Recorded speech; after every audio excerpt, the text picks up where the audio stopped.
Hi, this is Chris with Kiperts Trailer Sales, and I want to talk to you about de-winterizing your trailer.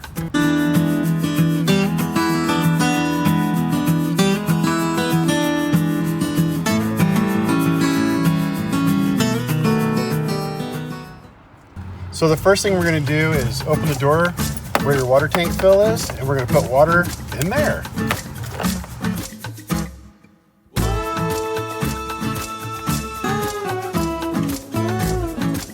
Now we just wait for the water tank to fill up, and once that's done, we'll finish the process.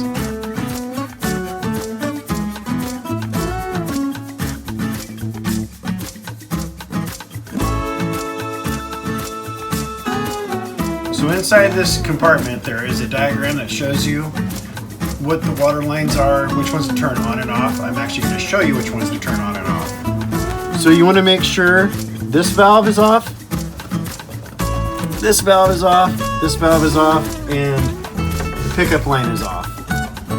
Now that the water tank's full, our lines are set up the way they should be set up, we're going to do the next step, which is to put the anode rod into the hot water heater. This is your anode rod, and to insert it, you will need a 1 1/16 socket.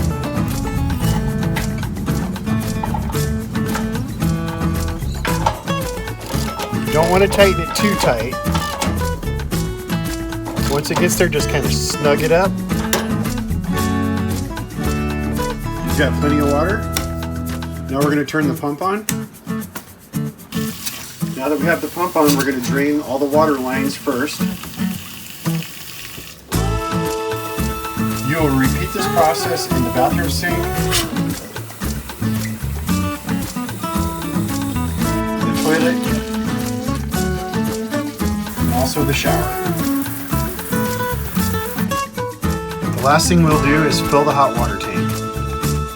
For that, we want to turn this valve off, turn this valve on, and it will fill the tank. Once we're done filling the tank, we can turn the hot water heater on and heat up the water.